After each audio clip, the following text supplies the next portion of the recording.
शरीर के 35 टुकड़े जो पिछले 4 साल से सबूत के तौर पर एक लैब में पड़े हुए हैं। इन्हीं टुकड़ों का अंतिम संस्कार करने के लिए श्रद्धा वाकर का परिवार अदालतों के चक्कर काट रहा है, इस उम्मीद में कि उनकी बेटी के हत्यारे को सजा होगी, जिसके बाद वो अंतिम संस्कार तो कर पाएंगे। साल 2022 में श्रद्धा वाकर का गला घोटकर कत्ल कर दिया गया था। आरोप ये है कि उसके शरीर के टुकड़े टुकड़े करके उन्हें एक फ्रिज में छिपा कर रखा गया, जिसके बाद आरोपी आफताब उन टुकड़ों को दिल्ली के अलग अलग इलाकों में फेंक आया। आफताब श्रद्धा का लिव इन पार्टनर था। इस केस की फाइल को खुले 4 साल हो चुके हैं, लेकिन अब तक ये मामला अपने अंतिम अदालती फैसले तक नहीं पहुंच पाया है।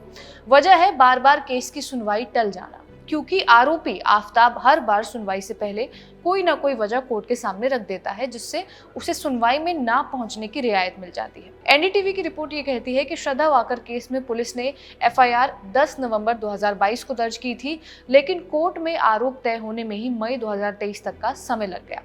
इसके बाद भी सरकारी वकील अब भी सबूत ही पेश कर रहे हैं। पूरे केस की चार्जशीट ही 13,000 से ज्यादा पेजेस की है।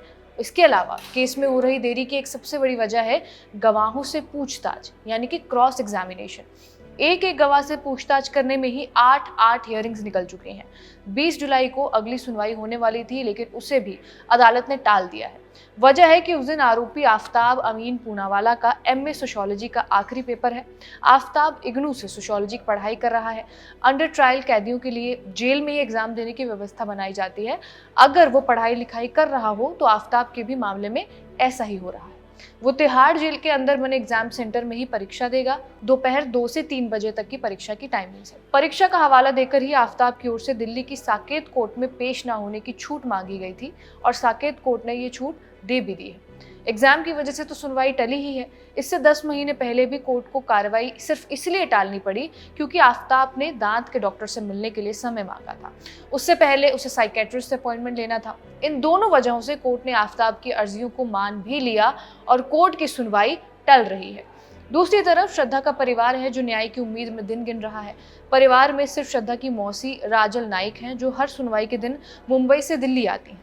एनडीटीवी से बातचीत में वो बताती हैं कि आफताब को इतनी रियायतें क्यों दी जा रही हैं।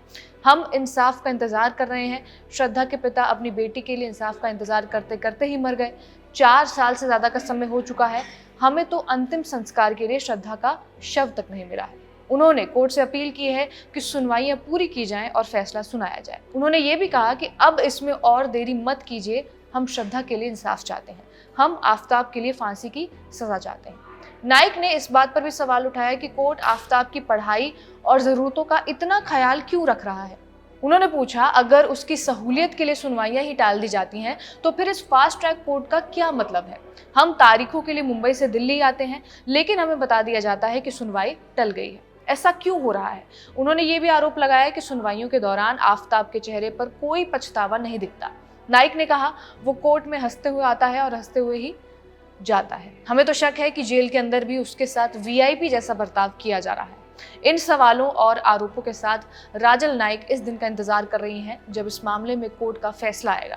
उनकी न्याय की उम्मीद के उलट आफताब जुडिशरी के नियमों और लूपहोल्स का इस्तेमाल अपनी राहत के लिए कर रहा है। इसी तरह चलते बढ़ते देखना होगा कि ये केस कहाँ पहुँचता है और कब तक पहुँचता है। इस वीडियो में बस इतना ही। इसे रिकॉर्ड किया हमारे साथी सर्वेश ने।